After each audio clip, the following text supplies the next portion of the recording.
சமயத்தில் வருபவளவளே எங்கள் சமயபுரத்தார் அவளே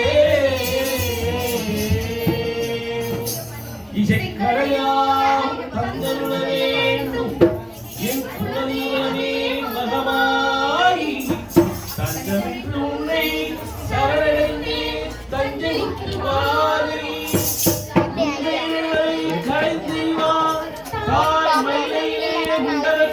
கோளரி பத்ரகாளி வேண்டும் வரம் தருவார் என் தாய் நீ காட்டு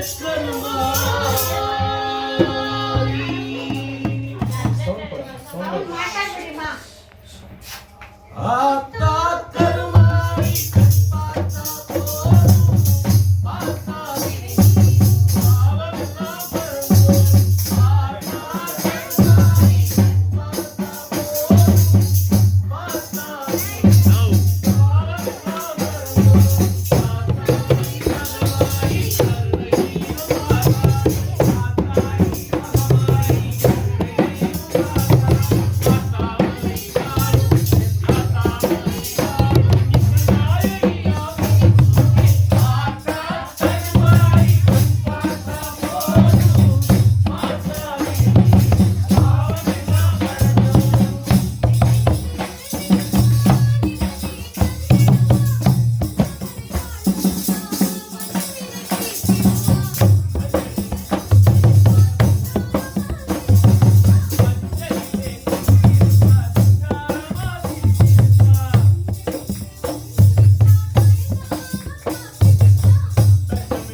அந்நியரை கெஞ்சிடுதல் முறையோ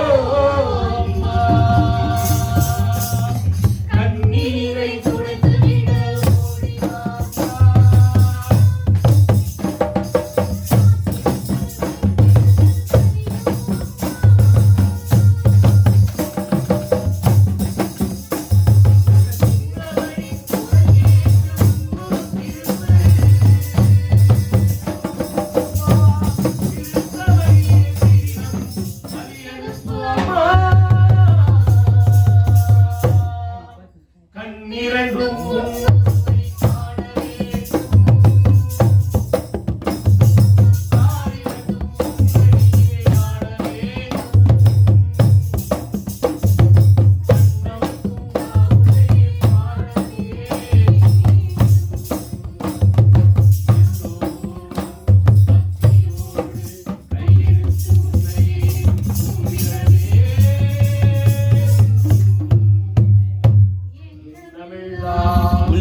மண்ணளக்கும் தாயே தஞ்சையிலே துணை நல்லூர் மாரியம்மா குழந்தையிலே படைவெட்டி மாரியம்மா கலந்தை வாணிலே படைவெட்டி மாரியம்மா நாகையிலே நெல்லுக்கடை மாரியம்மா வேளாங்கண்ணியிலே வேளாங்கண்ணியம்மா திருத்துறை பூண்டியிலே முன்னாட்சியம்மா எட்டுக்குடியிலே திரௌபதி மாரியம்மா ஆரூரிலே சீதளாதேவி எல்லம்மா பட்டுக்கோட்டையிலே ஆரியம்மா அரசாங்கியிலே வீரமாகாளியம்மா திருவாரூர் மாரியம்மா கொன்றையூர் மாரியம்மா காரைக்குடியிலே கொன்றை நாயகியம்மா கண்களுக்கும் தெய்வமே நாட்டரசன் கோட்டை வாழும் என் கண்ணா மண்ணளக்கும் தாயே படவெட்டிலே ரேணுகா பரமேஸ்வரியம்மா மேல்மருவத்தூர் ஆதிபராசக்தியம்மா மேல்மலையூர் அங்காள பரமேஸ்வரியம்மா எட்டு வாழும் எல்லையம்மா செங்கையிலே மணப்பாக்கம் கன்னியம்மா செங்கையிலே ராகாக்கம்மா மண்ணளக்கும் தாயே செங்கையிலே மயிலையிலே அருள்மிகு தேவி குண்டகக் கன்னியம்மா காளியம்மா அல்லிக்கேணியிலே எல்லம்மா புரசையிலே வாதாள பொன்னியம்மா மாமரத்திலே முப்பாக்கம்மா வடசென்னையிலே ரேணுகா பரமேஸ்வரியம்மா மண்ணளக்கும் தாயே சேலத்திலே அன்னதான மாரியம்மா ஈரோட்டிலே சின்ன மாரி பெரிய மாரியம்மா பூவையிலே தண்டு மாரியம்மா பூரியம்மா சத்தியமங்கலத்திலே வண்ணாரி மாரியம்மா மண்ணளக்கும் தாயே காசி சாராட்சியம்மா வங்காளத்திலே காளியம்மா விஜயவாடாவிலே கனகதுர்க்கையம்மா கர்நாடக மாநிலத்திலே அன்னை சாமுண்டேஸ்வரி சாரதாம்பிகை பூங்காம்பிகை அம்மா கண்டவரையிலே கங்கையம்மா மண்ணளக்கும் தாயே கேரளத்திலே சொக்காளிக்கரபகவதி அம்மே மண்ணளக்கும் தாயே மலேசிய நாட்டிலே காளியம்மா சிங்கப்பூரிலே வீரமாகாளியம்மா இவை அனைத்தையும் கொண்டு சேர்த்த சக்தி சுரூபிணி அம்மா திருவேற்காட்டில் வாழும் கனவின் நிலையிலும் இவன் என் சத்திய தெய்வமே கருமாரியம்மா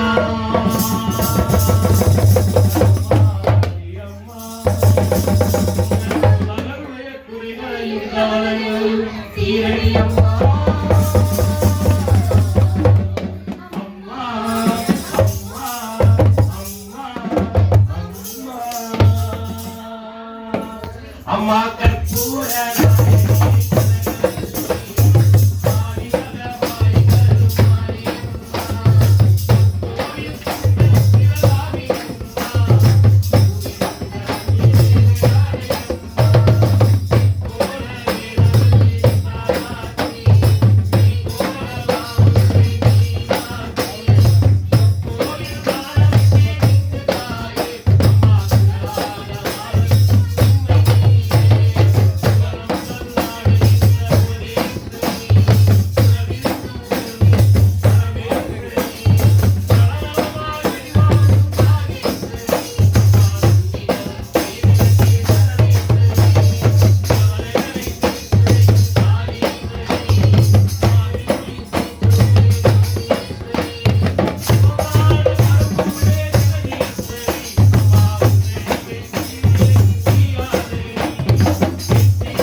நமஹ ஓம் காளியை நமஹ ஓம் கலவிகரண்யை நமஹ ஓம் பலவிகரண்யை நமஹ ஓம் பலப்பிரமதண்யை நமஹ ஓம் சர்வபூததமண்யை நமஹ. அம்மாவுக்கு அர்ச்சனை செய் கற்பூரம் காட்டி கை கொள்ளுவா கலத்திலே இருந்தாலும் ஓடி வருவா தேவி தருவா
கண்மம் மாயை அப்படின்னு சொல்லக்கூடிய அந்த மூன்று குணங்களையும் சம்ஹாரம் பண்றதுக்கு மகா சரஸ்வதி சண்டிகாவா ரூபம் எடுத்தா. அந்த மகா சரஸ்வதி சண்டிகா ரூபம் எடுத்து அந்த வைஷாசுரன் கிட்ட இருக்கக்கூடிய அந்த அஞ்ஞானம் சொல்லக்கூடிய அஞ்ஞானத்தை போக்கி வைஷாசுரனுக்கு அனுக்கிரக பாஷணம் பண்ணா. என்ன பண்ணா? வைஷாசுரனுக்கு அம்பாள் அனுக்கிரக பாஷணம் பண்ணா. அந்த அனுக்கிரகத்தினாலே வைஷாசுரனுக்கு ஞானமானது திரட்டப்பட்டு வைஷாசுரன் அம்பாள் கிட்ட வரன் கேட்கிறான். நான் பண்ண தப்புக்கெல்லாம் உங்களுடைய பாதத்துல நான் இருக்கணும் அப்படின்னு சொல்லிட்டு அதே மாதிரி அம்பாள் வந்து அவனுடைய விருப்பத்தை நிறைவேற்றி, அதனாலதான் நம்ம இப்ப துர்க்கையை பார்க்கும்போது கீழே மகிஷாசுரன் ஒருத்தரை பார்க்கிறோம், எருமலையோட ஒரு விக்கிரகத்தை பார்க்கிறோம். அது என்ன அப்படின்னு கேட்டா அந்த மகிஷாசுரனை வந்து அம்பாள் வந்து சம்ஹாரம் பண்ணதுனாலதான் அம்பாளுக்கு அந்த மகிஷாசுரன் இருக்கான். அதை பொறுத்துதான் நம்ம இந்த நவராத்திரியை கொண்டாடிட்டு வந்துள்ளோம். அதன் அங்கமாக இன்றைய தினம் நமது ஆலயத்திலே இந்த மகிஷாசுர மர்த்தினியாக அம்பிகையை அலங்கரித்து நம்ம வழிபடுறோம்.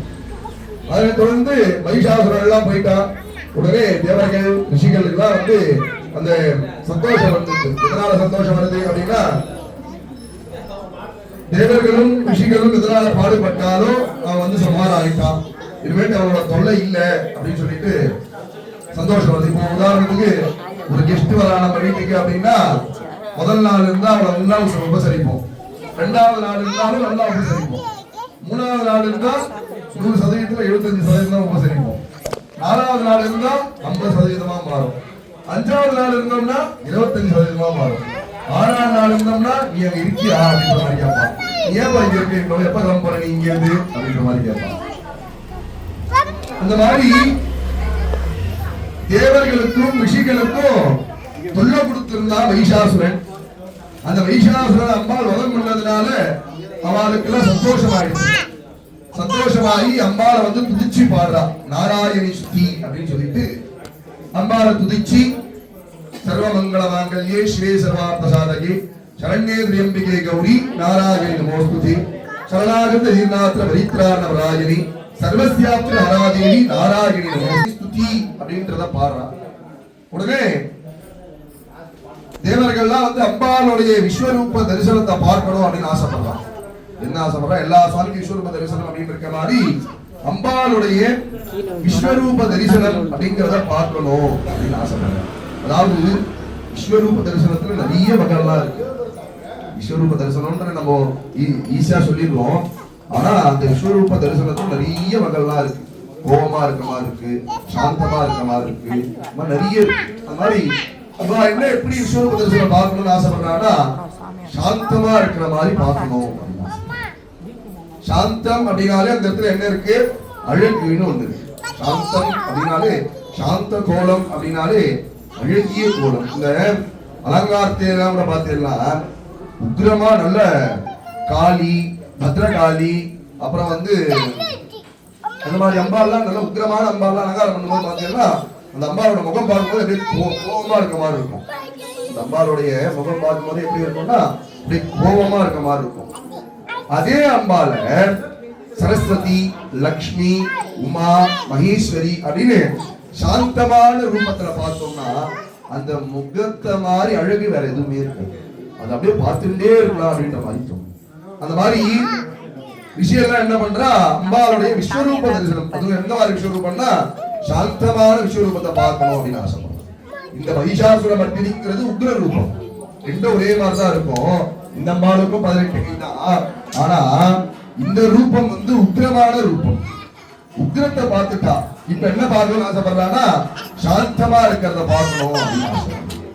அந்த ஆசையை நிறைவேற்றத பொறுத்துதான் அம்பாள் வந்து அஷ்டாதசபுஜ மகாலட்சுமி அப்படின்னு சொல்லிட்டு சண்டிகா பரமேஸ்வரியா காட்சி கொடுக்குறார். அந்த அம்பாளுடைய சாந்த விஸ்வரூப தரிசனம் எப்படி இருக்கும் அப்படின்னா அஷ்டாதசபுஜ மகாலட்சுமி சண்டிகா பரமேஸ்வரி. கூகுள் எல்லாம் போயிட்டு சண்டிகா பரமேஸ்வரின்னு சர்ச் பண்ணீங்கன்னா வந்து ஒரு போட்டோ வரும். அவ்வளோ ரம்யமா இருப்பா அந்த அம்பாள். ரம்யம்னா அழகு, அவ்வளோ ஒரு அழகா இருப்பா அந்த அம்பாள். பார்க்கறதுக்கு 18 கைகளோட நல்ல பெருசா இருப்பா. ஆனா அந்த அம்பாளை பார்க்கும்போது அவ்வளோ ஒரு அழகா இருப்பா. 18 கைகள் இதே மாதிரி அம்பாளுக்கு 18 கை இருக்கும். முன்னாடி இருக்கக்கூடிய 2 கையில கத்தி, இந்த சைடுல வந்து கத்தியும், இந்த சைடுல வந்து கேடையும் இருக்கும். இந்த சைடு வந்து 8 கைகள், இந்த சைடு 9 கைகள், இந்த சைடு 9 கைகள். இந்த கையோட சேர்த்து இந்த சைடு 9 கை, வலது பக்கம் 9 கை, இடது பக்கம் 9 கை அப்படின்னு 9 9 18 கைகள். அதான் அஷ்டாதசபுஜ மகாலட்சுமி. அவருக்கு பேர் கூட மகா அஷ்டாதச 18 கைகளை கொண்ட மகாலட்சுமியாக.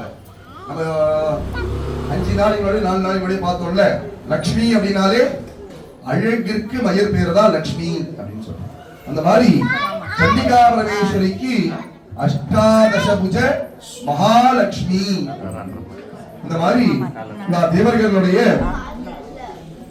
அந்த விண்ணப்பத்தை ஏற்றுட்டு அம்பாள் வந்து அஷ்டாதசபுஜ மகாலட்சுமின்னு சொல்லக்கூடிய அந்த விஸ்வரூப தரிசனத்தை காமிக்கிறார். அந்த தரிசனத்தினால என்ன கிடைக்கும் அப்படின்னா, அந்த தரிசனம் பார்க்கறதுனால யாருக்கு என்ன வேணுமோ எல்லாமே கிடைக்கும். எப்படி அதை பார்க்கறதுனால யாருக்கு என்ன வேணுமோ எல்லாமே கொடுக்கக்கூடியது அம்மா. அதனாலதான் வந்து நவராத்திரி 10 நாள் விரதம் இருக்கிறது. ஏன் விரதத்தை வந்து அனுஷ்டிக்கணும் அப்படின்றது காரணம் ஏன் சொல்றா அப்படின்னா, அம்பாளுடைய அந்த நம்ம ஊர்லாம் ஆந்திரா நம்ம தமிழ்நாடு சைடுல நவராத்திரின்னு சொல்லுவோம். இங்கெல்லாம் வந்து தசரான்னு சொல்றாங்க. நம்ம இங்கேயும் சரி, நம்ம ஆந்திரா சைடு அங்கெல்லாம் வந்து தசரான்னு சொல்றாங்க. தசரா வேற, நவராத்திரி வேற. 2 திங்கள் வித்தியாசம் இருக்குமா? 2 திங்கள் வித்தியாசம் இருக்கு. நவராத்திரினா என்ன, தசரானா என்ன? அது ரெண்டுமே சம்ஸ்கிருத பாஷை தான். தசரான்றது 10 நாள் அனுஷ்டிக்கிறது தசரான்னு பேர். தசம்னா 10. தசம்னா என்ன, 10. அதனால்தான் தசமின்னு சொல்றோம், விஜய தசமின்னு சொல்றோம். பௌர்ணமியிலேருந்து பௌர்ணமி மறுநாள்ல இருந்து எண்ணீங்கன்னா 10வது நாள் தசமி.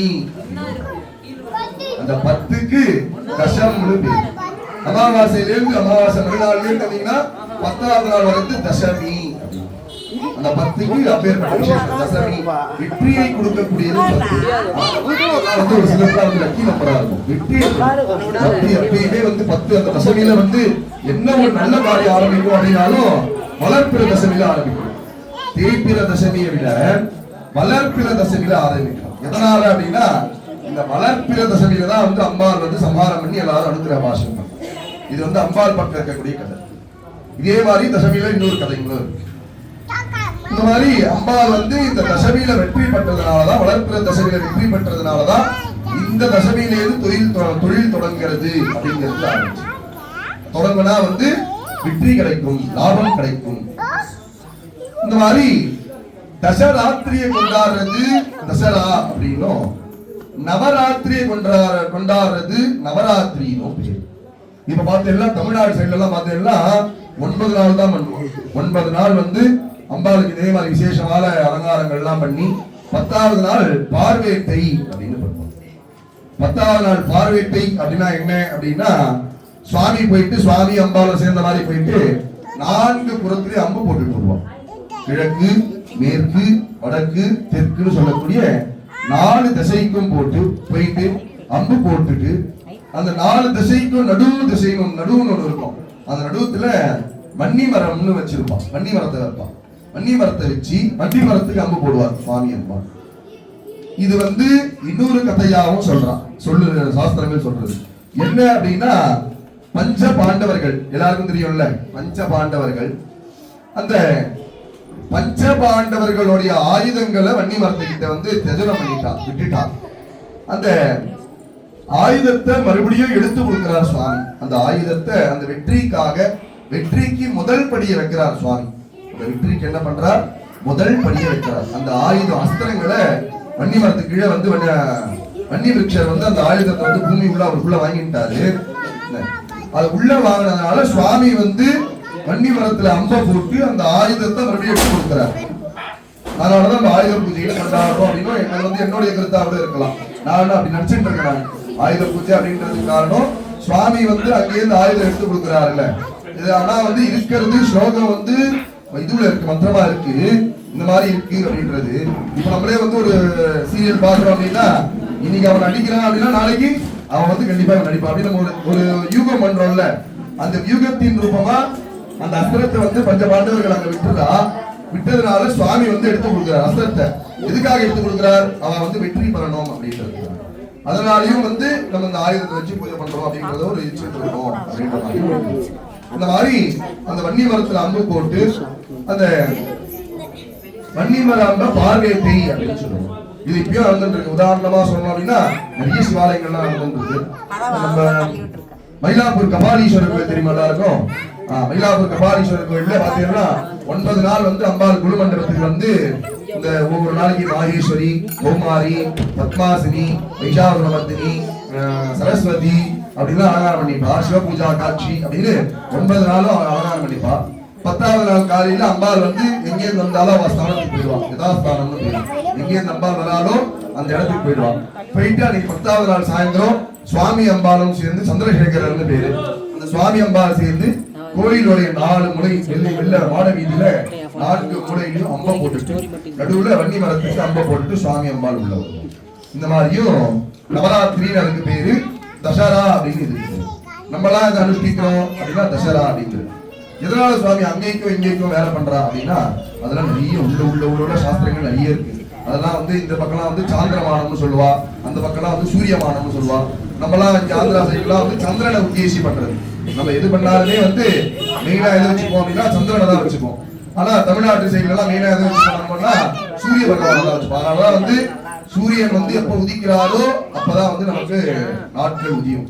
ஆனா பஞ்சாங்கத்தின் வாயிலா பார்த்தீங்கன்னா ஒரு ஜாதகம் கிடைக்கிறோம், இல்ல ஒரு ஜாதகம் பார்க்க போறோம் அப்படின்னா அதுக்கு மெயின் எது அப்படின்னா சூரியோதயம், சாந்திரமானம் அப்படின்னு சொல்லக்கூடிய இந்த மாதிரி விஷயங்கள்லாம் வந்து இந்த மாதிரி பல இடங்கள்ல இந்த மாதிரிலாம் அனுபவம் வந்து அது மாதிரி நம்ம இந்த தசரா அப்படின்னு கொண்டாடுறோம். இந்த தசரா கொண்டாடுறதுனால 10வது நாள் நம்ம கிட்ட இருக்கக்கூடிய அந்த ஆணவம், கண்மம், மாயை. எதனால வந்து தசரா விரதம் இருக்கணும் அப்படின்னா அது இதை சொல்ல வந்து அங்கெல்லாம் வந்து எதனால தசரா விரதம் இருக்கணும் அப்படின்னா நம்ம அந்த விரதத்தை வந்து 10 நாள் அனுஷ்டானம் பண்ணி 10வது நாள் அம்பாள் என்ன பண்ணுவாங்களா நம்ம கிட்ட இருக்கக்கூடிய அந்த ஆணவம், கண்மம், மாயை அப்படின்னு சொல்லக்கூடிய அந்த குணங்களையும் சம்ஹாரம் பண்ணுவாங்க. அந்த 3 குணங்களையும் நம்ம கிட்ட இருக்கக்கூடிய அந்த எல்லாருக்குமே அதனாலதான் சொல்லுவா இந்த 4 யுகங்கள் கிருத்தயுகம், திரேதாயுகம், துவாபர யுகம், கலியுகம் அப்படின்னு 4 யுகம் இருக்கு. இதுல கிருத்தயுகத்துல அசுரர்கள் எல்லா யுகம் இப்ப நம்ம இருக்கக்கூடிய அசுரர்கள்லாம் இருக்காங்கம்மா. நம்மளாம் நினைச்சிட்டு இருக்கோம் அசுரர் அப்படின்ற ஒரு தீவுல தான் பாக்குறோம். இப்ப லோகத்துல நிஜமா இருக்கக்கூடிய நம்மளோட லோகத்துல இல்ல அப்படின்னு. ஆனா அசுரர்கள் இப்படியே இருக்கான். எப்படி இருக்கான் அப்படின்னு கேட்டா கிருத்தயுகத்துல எப்படி இருந்தா அப்படின்னா தேவலோகம், அசுரலோகம்னு 2 லோகங்கள் தனித்தனியா பிரிச்சு வச்சிருக்கான். இப்படி 2 லோகங்களும் தனித்தனியா பிரிச்சு வச்சு தேவலோகத்துல போய் அசுரர்கள் சண்டை போடுவார்கள், அசுரலோகத்துல தேவர்கள் வந்து சண்டை போடுவார்கள். அது வந்து கிருத்தயுகத்துல இருந்தது. அடுத்தது திரேதாயுகம். திரேதாயுகத்துல எங்கடா இருந்தா அப்படின்னா இந்த அசுரர்கள்லாம் எதிரும் புதிருமா இருந்தா. உதாரணத்துக்கு ராவணன், ராமன், இவா 2 பேர் சொல்றாங்க. ராவணேஸ்வரன் அசுரன், ராமன் தெய்வம் கடவுள். இந்த மாதிரி ஒரே உலகத்துல 2 உலகமா முதல்ல இருந்தது. புரியறதுக்குலாம் முதல்ல 2 உலகமா இருந்தது, அப்புறம் ஒரே உலகமா வந்தது. திரேதாயுகத்துல ஒரே உலகத்துல 2 அசுரர்கள், அசுரர்களும் இருந்தா தேவர்களும் இருந்தா அப்படின்னு 2 பேரும் ஒரே உலகத்துக்கு வந்தா. கிருத்தயுகம், திரேதாயுகம். துவாபர யுகத்துல அப்படியே பாருங்க அந்த அசுரத்தன்மை வந்து நம்மளை நோக்கி கொஞ்சம் கொஞ்சமா கிட்ட வந்துட்டே இருக்கு. துவாபர யுகத்துல ஒரே குடும்பத்துக்குள்ள வந்தான். ஒரே குடும்பம். அது எதை குறிக்கும்? மகாபாரதம். ஆமாங்க, பாண்டவனுடைய புதல்வர்கள் தான் 5 பேரு. அவ அண்ணா தம்பி தானே. அவ இவ வந்து துருதராஷ்டிரன் வந்து அண்ணா, இவ பாண்டவ வந்து தம்பி தானே, அண்ணா தம்பி தானே, ஒரே குடும்பத்துல. ஆனா அவளுடைய 100 குழந்தைகளும் அசுர குணம் வாய்ந்தவாளா இருக்கா, இவ 5 பேரும் தேவ குணம் வாய்ந்தவாளா இருக்கா. இந்த மாதிரி ஒரே குடும்பத்துக்குள்ள இந்த அசுர குணம், தேவகுணம் அப்படின்றது வந்து துவாபர யுகத்துல. கலியுகத்துல அசுரம் எங்கடா இருக்கா அப்படின்னா நமக்குள்ளதான் இருக்கான். இதுக்குள்ள இருக்கான், நமக்குள்ளதான் இருக்கான். அது எப்படி சுவாமி நமக்குள்ள இருக்கான் அப்படின்னா கோபம் வருதா? கோபம் தேவர்களுக்கு கோபமே வராதுங்க. நம்ம என்னதான் திட்டு சொல்லுவால, என்னதான் ஏதோ ஒரு பழமொழி சொல்றாரு, மழை மேல சுண்ணாமியே தோணு சொல்றாங்களே, அந்த மாதிரி நம்ம என்னதான் திட்டினாலும் சிரிச்சுட்டே இருக்காம்பா அப்படின்னு. அந்த மாதிரி சோத்து மேல சுண்ணாங்க சும்மாங்கின்னுவாங்கல்ல, அந்த மாதிரி தேவர்கள் எல்லாம் பார்த்தீங்கன்னா நம்ம என்னதான் சொன்னாலும் சிரிச்சுட்டே தான். அவள் கோபம்னா என்னன்னே தெரியாது. கோபம் யார்கிட்ட இருக்கும்னா அசுரர்கள் கிட்டதான். அவ போர் பண்ணும் போது கூட போர்ல தேவர்கள் கிட்ட கோபம் வருமானானா வராது, சிரிப்பு தான் வரும் அவளுக்கு.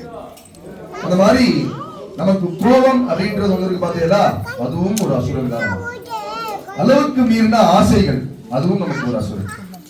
இந்த மாதிரி ஒரு நம்மளுடைய உடம்புல காமம், குரோதம், லோகம், மோகம், மதம், மாத்சரியம் அப்படின்னு சொல்லிட்டு 6 விதமான அசுரத்தன்மை நமக்குள்ளேயே ஒளிஞ்சிருக்கு.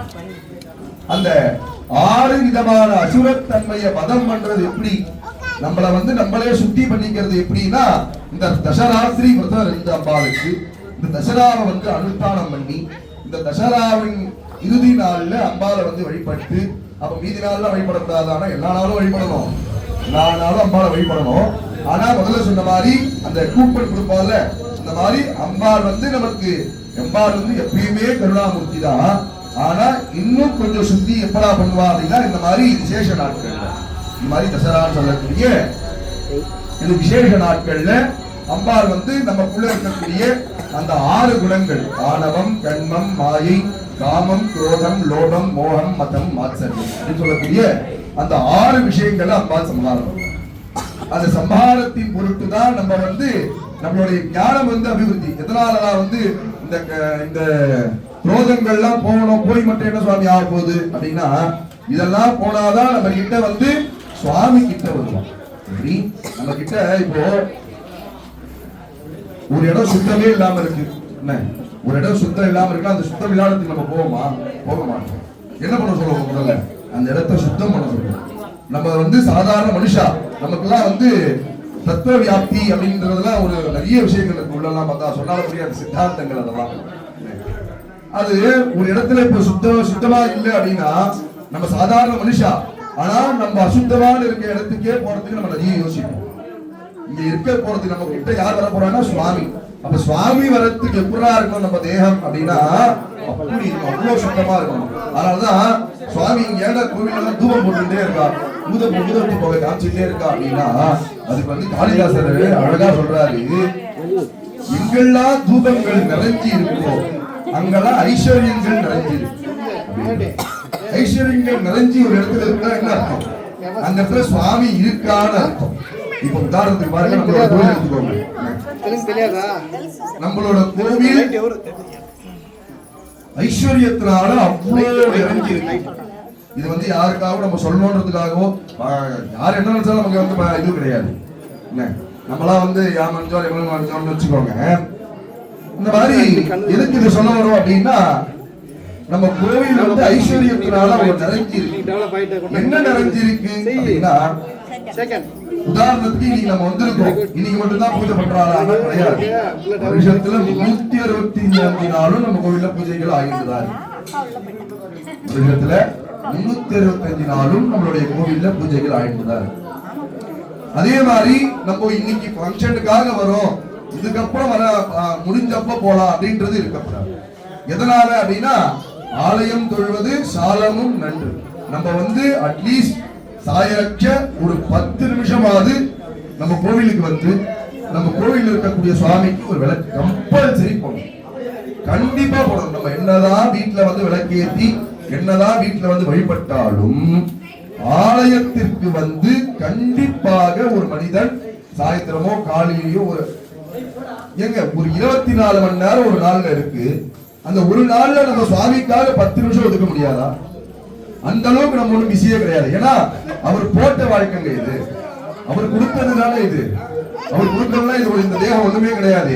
அவர் எதுக்காக இந்த தேகத்தை கொடுத்திருக்கார் அப்படின்னா, நம்ம செய்யக்கூடிய முன் ஜென்மத்துல செய்யக்கூடிய அந்த விஷயங்கள் எல்லாம் கழிக்கிறதுக்காக தான் இந்த தேகத்தை சுவாமி கொடுத்திருக்கார்.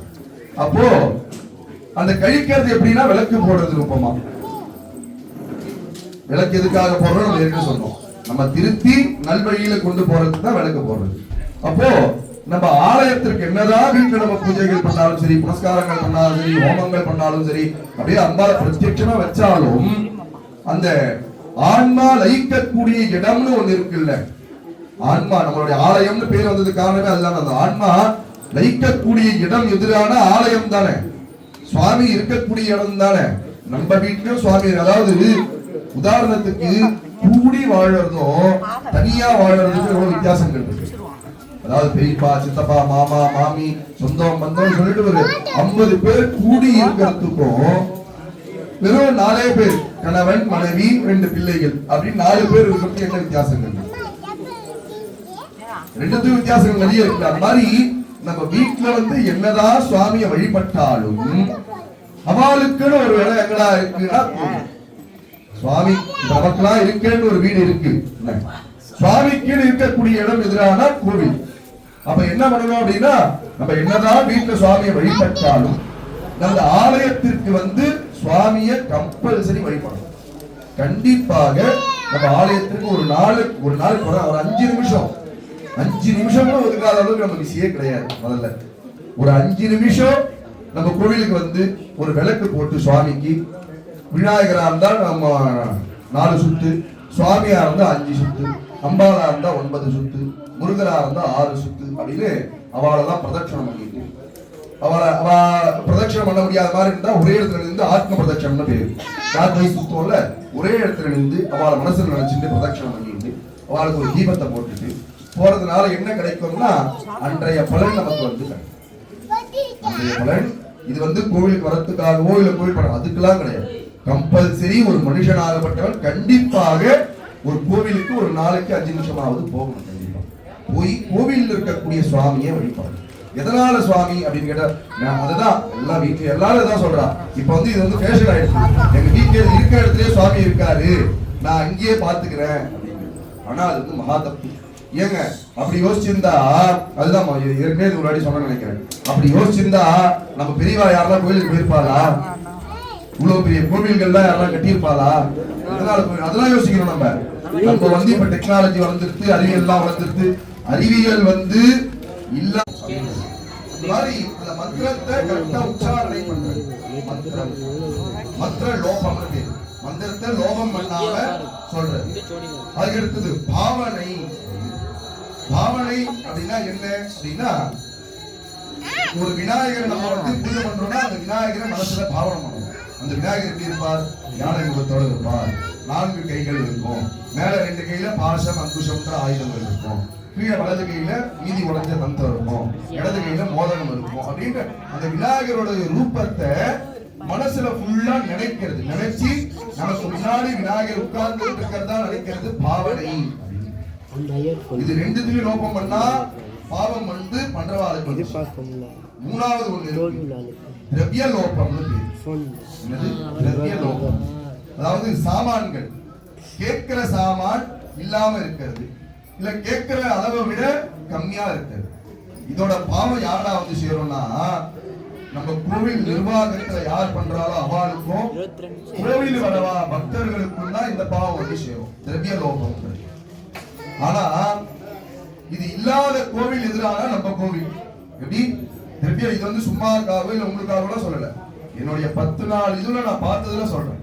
அந்த திரவிய லோபம் இல்லாதது இது மாதிரி நான் வந்து சம்பத்சராஜத்துக்கு வந்து பண்ணிருந்தேன். அப்பயும் நான் பார்த்தேன். அந்த திரவிய லோபம் இல்லாத கோவில் எதிரான நம்ம கோவில். எதனால அப்படின்னா, ஒரு சின்ன உதாரணங்கள் தான் எல்லாமே. நம்ம கோயில் இருக்கவா வந்து நான் வந்து 1 கிலோ பூ வாங்கிட்டு வாங்க, மல்லிகைப்பூனா 1க்கு 4 வாங்கிட்டு வரா, 4 கிலோ பூவா வாங்கிட்டு வரா.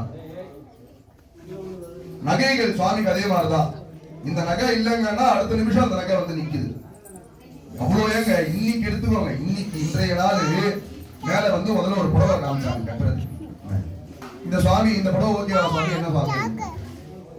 இதுவும் கட்டலாங்க. நம்ம அன்னைக்கு ஒரு 6 9 கஜம் ஒண்ணு பார்த்தோம். மேல கட்டி இருக்கிறது 9 கஜம் புடவை, 9 கஜம் ஒண்ணு பார்த்தோம். அது இருந்தா கொஞ்சம் நல்லா இருக்குங்க.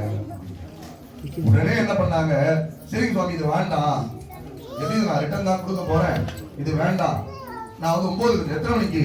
சாயந்தரம் 5 மணிக்கு. அப்போ அவ நினைக்கிறத நடக்குது அங்க.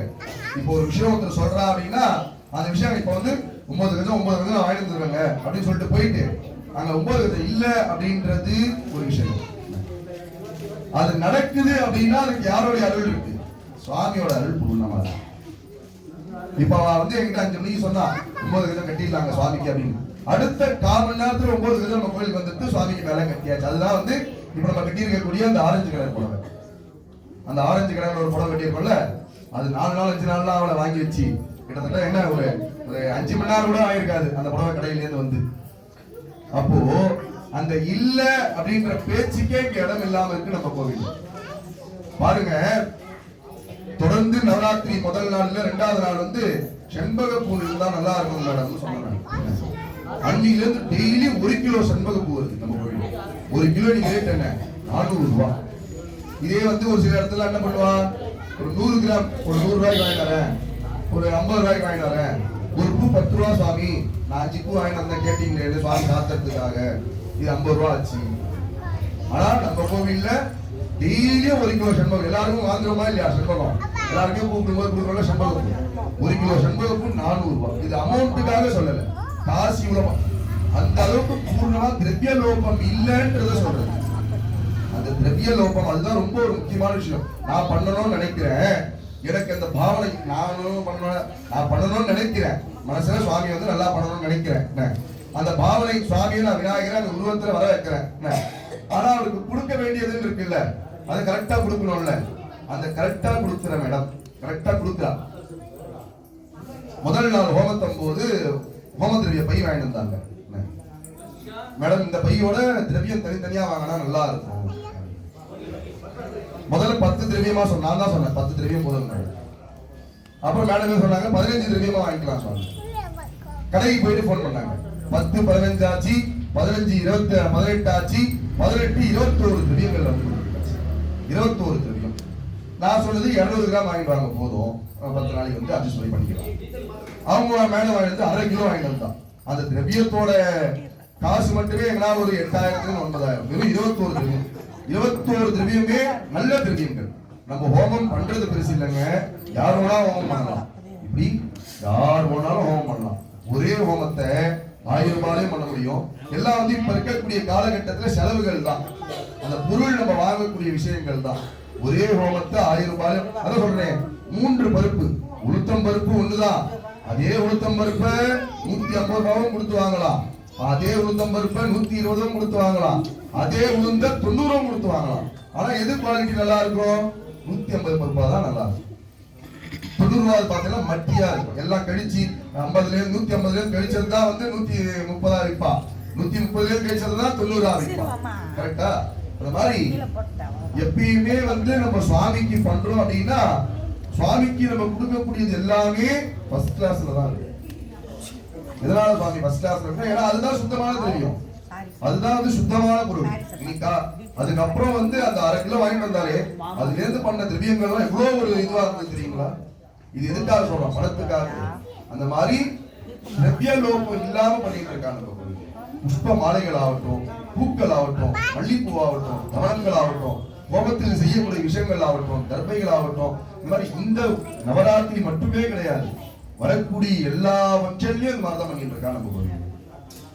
புரட்டாசி சனி நான் பாடி இந்த புரட்டாசி சனி நான் இருந்து பார்த்தேன். சுவாமிக்கு வாங்க வராம போங்க எதுவா இருந்தாலும் சுவாமிக்கு அபிஷேகம் ஆச்சு. மேல வரோம் வரல அதெல்லாம் அடுத்த பட்சம்.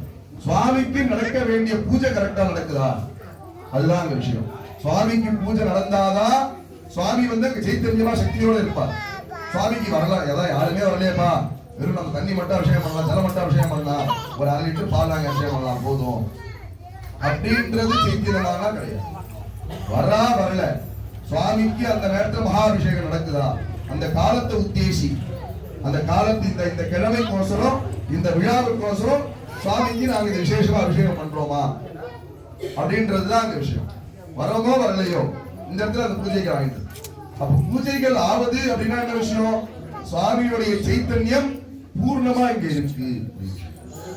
அதனாலதான் சொல்லுவா அவன் அருளாலே அவன் தாழ் மனை.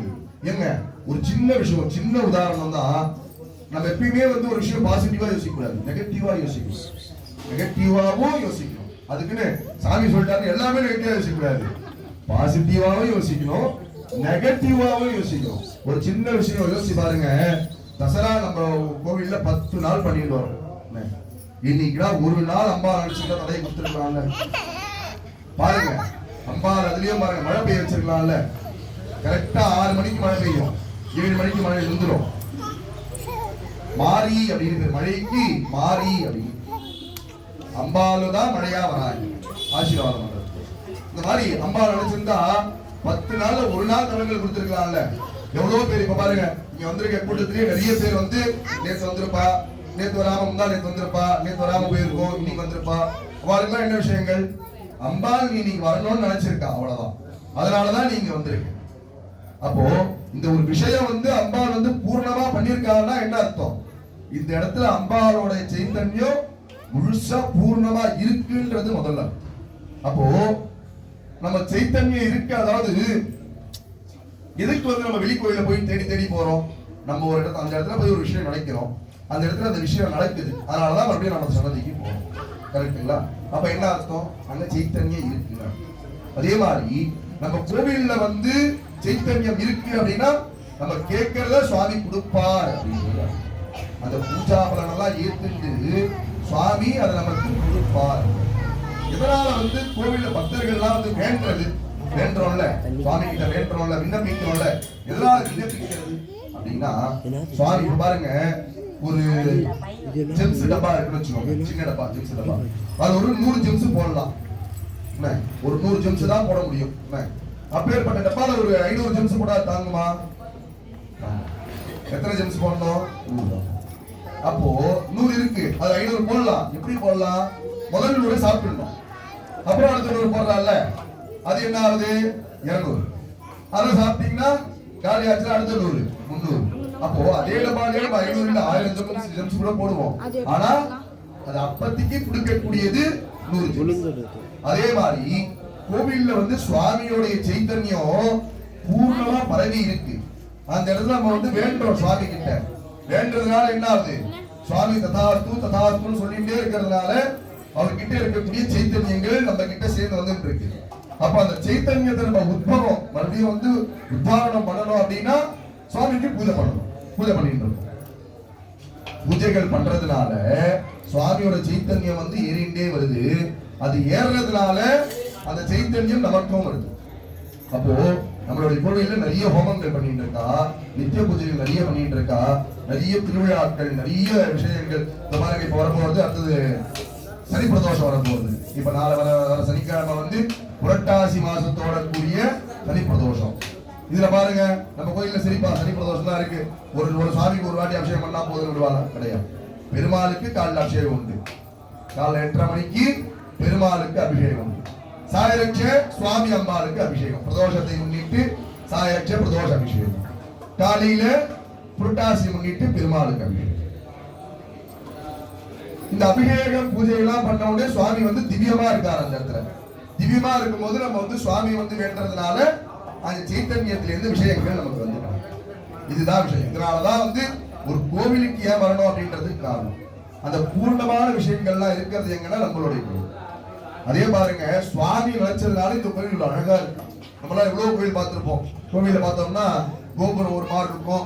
கோபுரத்தில் இருக்கக்கூடிய சிலைகள் வந்து மூஞ்சி வந்து நல்லா பெருசா இருக்கும், கை வந்து இவ்வளவு நீட்டிட்டு இருக்கும், இந்த கையில எப்படி இருக்கும். ஆனா நம்மளுடைய கோவிலோட சிலைகள்லாம் பாருங்க ரம்யமா இருக்கு.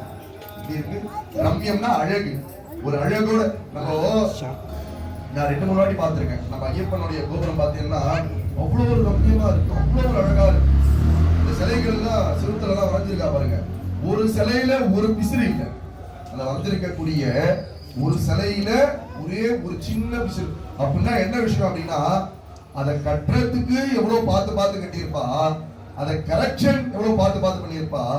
இதெல்லாம் விட சுவாமியோடைய அனுகிரகம் எவ்வளவு இருந்திருக்கும் இங்க. அதுதான் விஷயம்.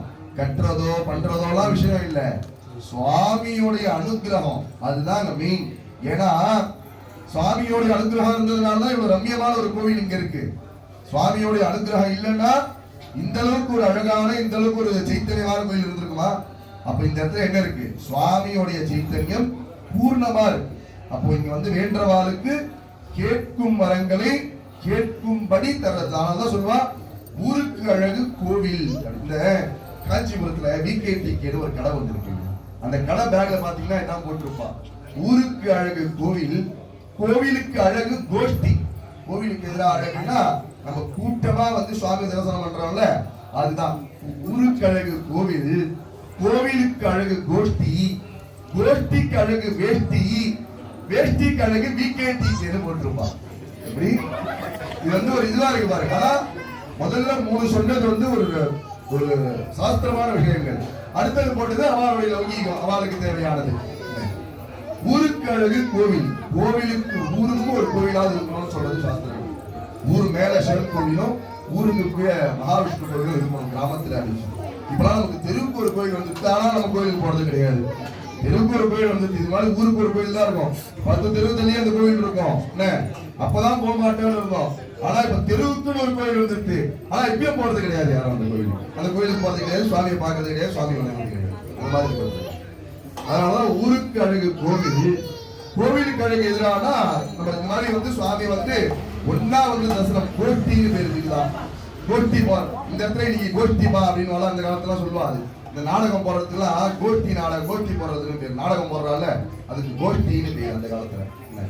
இந்த மாதிரி கோஷ்டியா இருந்த ஊருக்கு அழகு கோவில், கோவிலுக்கு அழகு இந்த மாதிரி கும்பலா வந்து சுவாமி தரிசனம் பண்ணி சுவாமி கிட்டே சைத்தன்யம் வாங்கிட்டு கோஷ்டி. கோஷ்டிக்கு அழகு எதிரான வேட்டி. கோவிலுக்கு வந்து கச்சா முச்சாலாம் வரக்கூடாது. இது போட்டுட்டு ஷார்ட்ஸ் போட்டுட்டு டவுசர் போட்டுட்டு நம்ம பொம்நாட்டி நைட்டி எல்லாம் போட்டுட்டு எல்லாம் கோயிலுக்கு வரக்கூடாது. கோவில்னு வந்தா சாரியோட வரணும், சுடியோட வரணும். ஆண்கள்லாம் இருந்தா வேட்டிகள். தான் வந்து இன்னைக்கும் பத்மநாப சுவாமி, கேரளாவில பத்மநாப சுவாமி இருக்குல்ல, இன்னைக்கும் அந்த பழமை மாறாம கோவில் உள்ள வேஷ்டி சேலையோட போனாதான் உள்ளே அனுபவிப்பா. இல்ல கோயில் உள்ளே அனுப்ப மாட்டா, வெளில போய் வேஷ்டி கட்டுவாங்கன்னு சொல்லுவான்.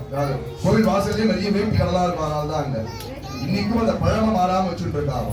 அது நம்மளும் கடைபிடிக்கணும். கோயிலுக்கு வரோம் அப்படின்னா வேஷ்டியோட தான் வரணும். அதுதான் வந்து நமக்கான அழகு. அப்படி நமக்கான அழகு எதிரான அதுதான் கோட்டி கழகு வேட்டி, வேட்டி கழகு அந்த கலை பேரு, அந்த கலை போட்டு அந்த கலை. அந்த மாதிரி ஏன் சொல்ல வரோம்னா அந்த மாதிரி ஒரு கோவில் அப்படின்றது ஒரு முக்கியமான விஷயம். அந்த கோவிலுக்கு வந்துதான் சுவாமி வழிபடணும் அப்படின்றது. இந்த மாதிரி நம்மளுடைய ஆலயத்துல இந்த நவராத்திரி உற்சவங்கள்லாம் ரொம்ப நல்லா நடந்து வந்துட்டு இருக்கு. இந்த நவராத்திரி உற்சவத்தோட இறுதி நாள் நம்ம வந்து அம்பால வந்து இந்த மகிஷாசுர மர்த்தினியை அலங்காரம் பண்ணியிருக்கோம். அந்த அலங்காரத்துல அம்பாள் வந்து நமக்கு அந்த காமம், குரோதம், லோகம் அப்படின்ற அந்த 3 விஷயங்களை போக்கி, அந்த 3 விஷயங்கள் போகிறதுனால நமக்கு அந்த ஞானம் அப்படின்றது கிடைக்கணும் அப்படின்றத வேண்டிட்டு சுவாமிக்கு அந்த பூர்ணமான விஷயம். எல்லா கோவிலையும் பாருங்க தீபம்லாம் காமிக்கிறோம்ல, எல்லா கோவிலையும் உள்ள இன்னும் தீபம் நிறைய இருக்கு உள்ள. நான் அதான் கேட்டேன், என்ன தீபம் கடையா வச்சிருக்கீங்க உள்ள அப்படின்னு.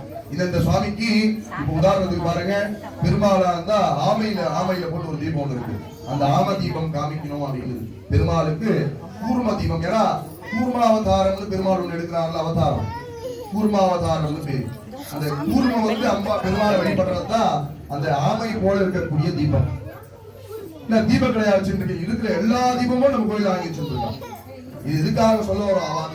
காசு விஷயமோ பண விஷயமோ கிடையாது. யாருக்குமே வந்து இவ்வளவு விஷயம் சுவாமிக்கு பூர்ணமா பண்ணணும், சுவாமிக்கு குறை இல்லாம பண்ணணும், சுவாமிக்கு லோபம் இல்லாம பண்ணணும். இப்போ 100 ரூபாய் கொடுத்து போடக்கூடிய ஒரு விஷயத்துல 100 ரூபாய், அதே இப்போ பிரியாணி பட்டை வச்சுக்கோங்க, கோபத்திரவியத்துல ஒரு பட்டை பிரியாணி பட்டை போடுறோம்ல நம்ம, அது வந்து பிரியாணி பட்டை கோபத்திரவியத்துல வந்து 100 ரூபாய் கொடுத்து வாங்குறது மட்டி குவாலிட்டி, 1000 ரூபாய் கொடுத்து வாங்குறது உள்ள ஃபர்ஸ்ட் கிளாஸ் குவாலிட்டி. அந்த பிரியாணி பட்டைய சாதத்துல போட்டு 100 ரூபாய் போட்டு சாப்பிட்டோம்னா அதோடைய சுவை எப்படி இருக்கு, 1000 ரூபாய் பட்டைய போட்டு சாப்பிட்டோம்னா அதோட சுவை எப்படி இருக்கு? வித்தியாசம் இருக்குல்ல. ஒரே பட்டைதான், 1000 ரூபாயும் ஒரே பட்டைதான், ஆனா அதோட சுவை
Gurudev वेदं मगदाय ओम जय देवाय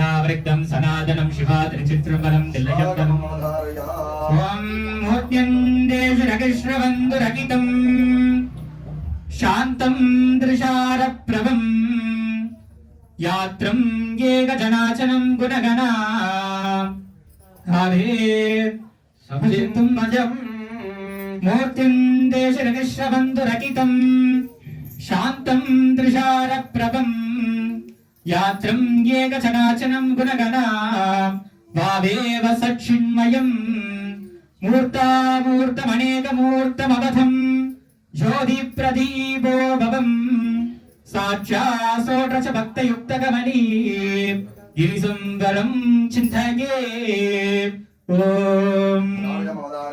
शिवात्रजट्रम्बलं दिल्लजम्बलं वटिकुटै मळुजेन्दी मदकरि पुरि पोर्த்து वटिकुटै मळुजेन्दी मदकरि पुरि पोर्த்து பொடிஜனி திருமேனி பொடிஜுமர்கடல் போடும் பொடிஜனி திருமேனி பொடிஜுமர்கடல் போடும் கொடிஜனி நேடுமாட கூடலையாட்டூரில் கொடிஜனி நேடுமாட கூடலையாட்டூரில் அடிகழியும் வழி போந்த அதிசயம் அறியேனே அடிகழியும் வழி போந்த அதிசயம் அறியேனே உன்னஜால் மஜில் ஊர்தி முருகவில் தன்னஜால் எடை பாடோர் தலைமகன் உன்னஜால் மஜில் ஊர்தி முருகவில் தன்னஜால் எடை பாடோர் தலைமகன் என்னையாலும்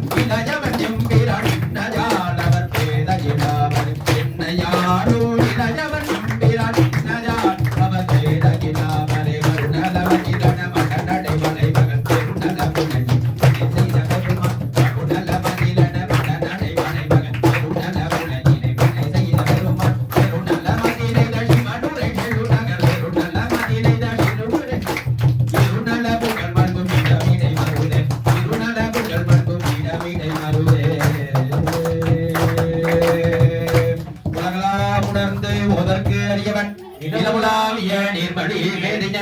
அழகில் சோதியன் நம்பளத்தாழ்வான் மலர் சிலம்படி வாழ்த்தி வணங்குவா மகளாவிடக்கே உணர்விழா ஒன்றே உணர்வு சூழ் கடந்ததோர் உணர்வே தெளிவலர் பளிங்கில் திரள்மணி குன்றே சித்தத்துள் தித்திக்கும் தேனே அலிவலர் உள்ளத்து ஆனந்த கழியை எம்பலம் ஆடரங்காக வெளிவலர் தெய்வ கூத்துகள் தாஜை துண்டனே விளம்புமா விளம்பே பஜ்ர விபல் ஜமி பாசாங்குஷை பஞ்சல் பாடி பந்தல் ரபி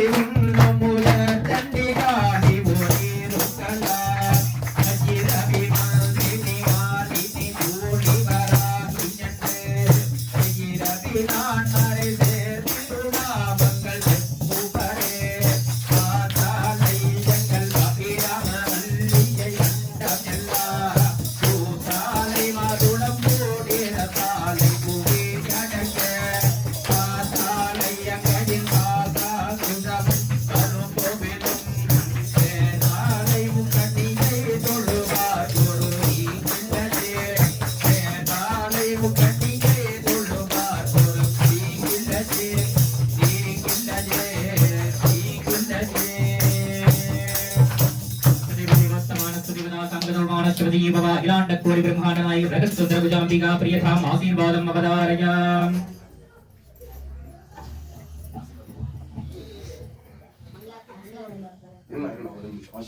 ஓம் ஸ்வஸ்தி பிரஜாப்ய பரிபாலயந்தாம் ஞானேன மார்கேண மஹீமகீஷாः गोभूषणेभ्यः शुभमस्तु नित्यं लोकाः समस्ताः सुखिनो भवन्तु अस्तु देवसुतपर्जन्य पृथिवी सस्यशालिनी तेजोजं क्षभिरः शोभना सन्तु निर्भयाः अस्य देवताम्बिका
கூட்டு பிரார்த்தனை எல்லாரும் சேர்ந்து சொல்லுங்க. ஓம் சர்வமங்கல மாங்கல்யே சிவே சர்வார்த்த சாதகே சரண்யே த்ர்யம்பிகே கௌரி நாராயணி நமோஸ்துதே சக்தி ஸ்திதி விநாசாய சக்தி பூதே சகாந்தமி குணாஸ்ரயே குணமயே நாராயணி நமோஸ்துதே சரணாகத பூர்ணாத்ர परित्राण परायणे सर्वस्यात्रे हरे देवी नारायणी नमोस्तुते सिंह वाहने स्थिता रूपे गांधी रूपधारिणी कौशुभां क्षिप्रे देवी नारायणी नमोस्तुते त्रिशूल चंद्र हरिते महा वृषभवाहिनी माहेश्वरी स्वरूपेण नारायणी नमोस्तुते मयूर कुक्कुट कृते महा शक्ति कले कौमारी वाहन संस्थे नारायणी नमोस्तुते शंख चक्र गदा स्वांगे धृति पद्म मयूधिरे प्रसीद वैष्णवी रूपे नारायणी नमोस्तुते गृहीत नमत चक्रे दंशो वृद्ध सुंदरे नृसिंहे वराह रूपे नारायणी नमोस्तुते किरीट महा भद्रे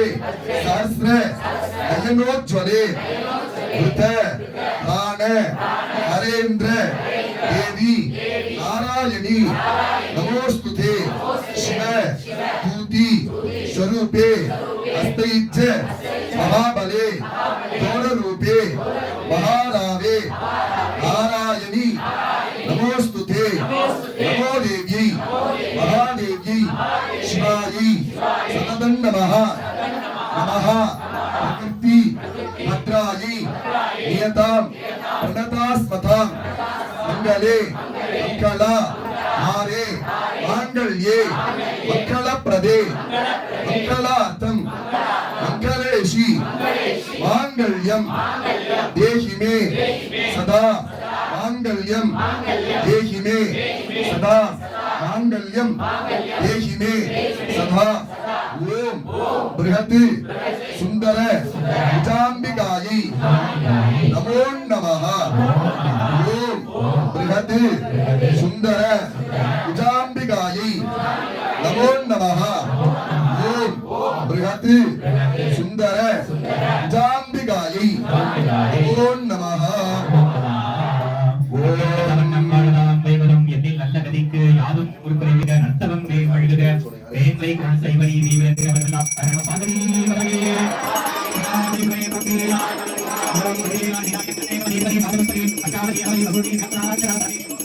அதே மகா